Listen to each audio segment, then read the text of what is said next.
The real reason you struggle to think for yourself is not that you are not smart enough.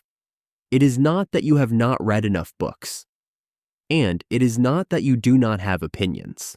The deeper problem is that many of your opinions may have never truly belonged to you. They were installed by your parents, reinforced by your friends, repeated by your school, shaped by your workplace, and optimized by the algorithm. You call them my thoughts, but many of them are just the echo of your environment. This is the first hidden mechanism of independent thinking, the echo chamber. In plain English, an echo chamber is what happens when you keep hearing similar voices until you mistake repetition for reality. The dangerous part is not that you become stubborn. The dangerous part is that you become comfortable. Everyone around you says the stable career path is the smart path, so you stop questioning whether stability is slowly draining your life. Everyone around you says marriage, kids, a house, a promotion, and a predictable routine are the normal markers of success, so you stop asking whether you actually want that life. Everyone around you complains about stress, health, relationships, money, and work, but nobody changes. So you start believing this is just how life is. An echo chamber does not feel like a prison. It feels like a warm room. But if a room only gives you one kind of sound, you eventually lose the ability to hear the world clearly. Most of us did not start this way. As children, we ask questions. Why do I have to do this? Why is that person right? Why does everyone act like this is normal? But growing up trains us to become socially acceptable. At home, you learn which thoughts are allowed. At school, you learn that the correct answer is safer than the honest question. In friend groups, you learn not to be too different, too intense, too difficult, or too serious. Then the algorithm enters the room. It notices what keeps you watching. It notices what makes you angry. It notices what confirms what you already believe. Then it gives you more of it. So your world becomes smoother. Your content starts to look like you. Your friends start to think like you. Your beliefs start to protect the beliefs you already have.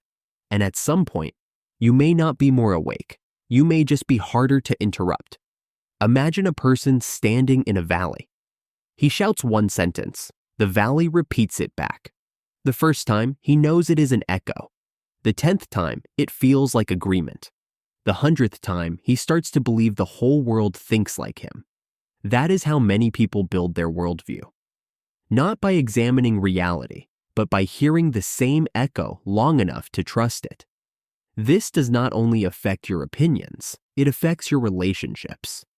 If you only spend time with people who think like you become worse at understanding your partner, your family, your coworkers, or anyone who reacts differently. It affects your career. If you only listen to people from the same industry, class, culture, or success path, you may miss opportunities that are invisible inside your circle. It affects your identity. You start confusing "I do not like this" with "this is wrong."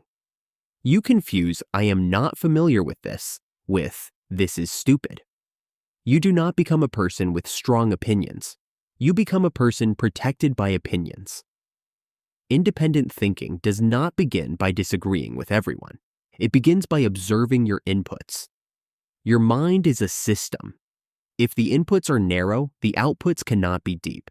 If you consume the same people, the same emotions, the same explanations, and the same social rewards every day, your mind will slowly become the product of that environment.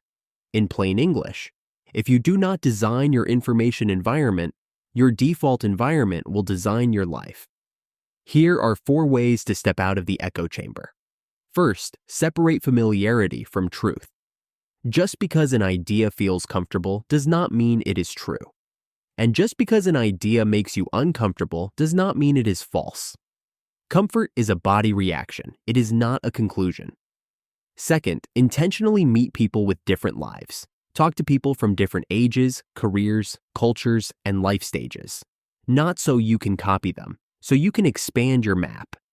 Third, listen to the experience behind the opinion. Most opinions are not just ideas. They come from a life. Why does someone value stability? Why does someone fear risk? Why does someone care so much about money, status, family, freedom, or security? When you see the story behind the belief, you stop arguing only at the surface.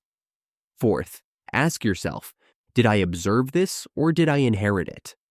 An inherited belief is not always wrong, but if you have never examined it, it does not fully belong to you yet. Independent thinking does not mean rejecting everyone's influence. That is not maturity. Real independent thinking means knowing what is influencing you. You can listen to your parents, you can listen to your friends, you can listen to teachers, experts, books, and even this video. But at some point, you have to bring every idea back to your own life and test it. Clarity is not having more opinions. Clarity is knowing which opinions have actually passed through your own mind. If you want to understand the hidden systems shaping your mind, relationships, and life choices, subscribe.